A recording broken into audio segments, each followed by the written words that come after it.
মালয়েশিয়ায় আজ থেকে শুরু হচ্ছে বছরব্যাপী বৈধকরণ প্রক্রিয়া।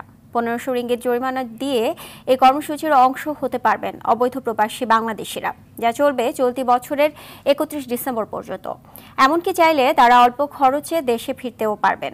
বুধবার মালয়েশিয়ায় কর্মরত প্রবাসী বাংলাদেশিদের বিভিন্ন স্বার্থ সংশ্লিষ্ট বিষয়ে দেশটির স্বরাষ্ট্রমন্ত্রীর সঙ্গে বৈঠক করেছেন বাংলাদেশের হাই কমিশনার মোহাম্মদ গোলাম সারওয়ার। বৈঠকে রিক্যালিব্রেশনের আওতায় বাংলাদেশিদের সহজ শর্তে বৈধতা দেওয়ার অনুরোধ জানান হাই কমিশনার।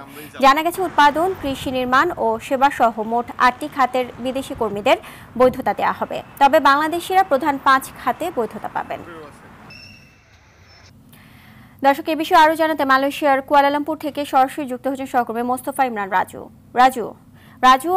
জরিমানা ছাড়াও বৈধ হওয়ার জন্য অন্য কি কি শর্ত রয়েছে এবং বৈধ হওয়ার বিষয়ে প্রবাসীরা কি বলছেন? মালয়েশিয়ায় কিন্তু বৈধতা শুরু হয়েছে আর্টিকেল 2 নামে এই রিক্যালিব্রেশনের মাধ্যমে যে বৈধকরণ প্রক্রিয়া শুরু হলো গেল মধ্যরাত থেকে। এই প্রক্রিয়া কিন্তু 1500 রিঙ্গিত জরিমানার পাশাপাশি সবচেয়ে বড় যে শর্ত সেটি হচ্ছে যে সবাইকে বৈধভাবে মালয়েশিয়ায় প্রবেশের রেকর্ড থাকতে হবে। এটি অত্যন্ত গুরুত্বপূর্ণ। এছাড়া মালয়েশিয়া